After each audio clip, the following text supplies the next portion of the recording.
नमस्कार, आप देख रहे हैं प्राइम टीवी। मैं हूं आपके साथ आरती तिवारी। वक्त हो चुका है राष्ट्रपति का। भारतीय जनता पार्टी के नेता संबित पात्रा ने सोनिया गांधी और राहुल गांधी पर बड़ा आरोप लगाया है।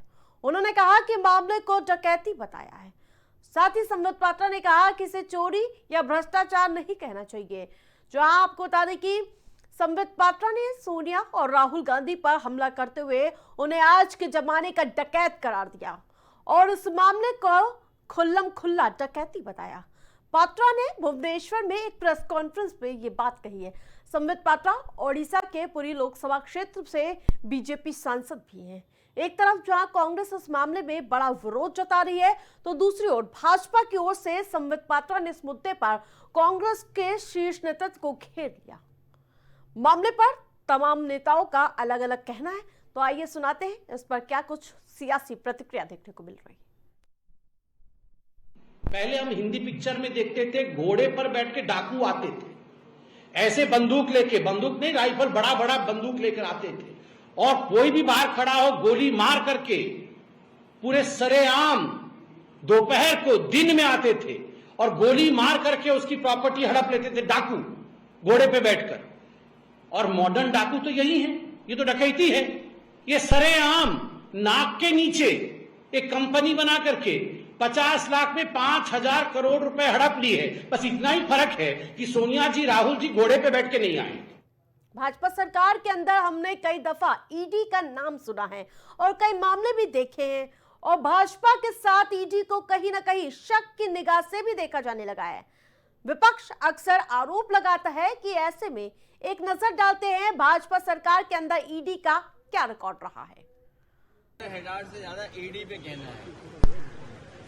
कांग्रेस ने ईडी बनाई थी और आज ईडी की वजह से ही उन्हें भी परेशानी का सामना करना पड़ा। एक बहुत बड़े जर्नलिस्ट से मेरी जब बातचीत हुई तो मैंने यही कहा था कि बहुत सारे इकोनॉमिक ऑफेंसेस को देखने के लिए संस्थाएं हैं, इनकम टैक्स डिपार्टमेंट है और भी ऑफेंसेस देखने के लिए संस्थाएं हैं।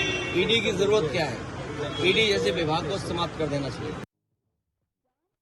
नेशनल हेराल्ड मामले में जहां विपक्ष सरकार को घेरता हुआ नजर आ रहा है, ईडी को लेकर जहां जो कार्रवाई कर रहा है ईडी प्रवर्तन निदेशालय, उसको लेकर जहां कांग्रेस का हल्ला बोल लगातार देखने को मिल रहा है, तो इस बार सियासत भी खूब उबान यानी कि उफान मारती हुई नजर आ रही, उबाल मारती हुई नजर आ रही है। तो वही संबित पात्रा ने बताया मामले को डकैती, जैसे पुराने जमाने में डाकू होते थे उसी तरीके से ये पूरा मामला गरमाता हुआ नजर आ रहा है। पिछले 10 सालों में ईडी की कार्रवाई जो आपको बता दें 2014 के बाद से अब तक 193 नेताओं पर ईडी ने केस दर्ज किए हैं। हजारों मामले दर्ज किए गए, लेकिन फाइनल चार्जशीट केवल 10% मामलों पर। मनी लॉन्ड्रिंग यानी कि पीएमएलए के तहत कुल 5,297 मामले दर्ज किए गए।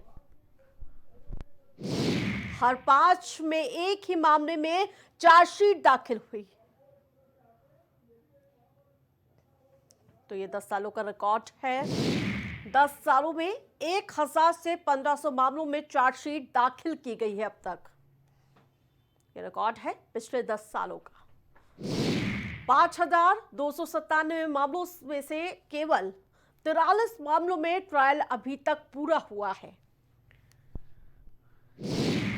43 मामलों में 40 मामलों में दोष सिद्धि और 3 में अब तक बरी हुई है। 2014 के बाद से अब तक 193 नेताओं पर ईडी ने केस दर्ज किए। फिलहाल मामले को लेकर देश भर में सियासत सुलगती हुई नजर आ रही है। कांग्रेस देश भर में प्रदर्शन कर रही है। अब देखना दिलचस्प होगा कि मामले में आगे नया मोड़ क्या होता है।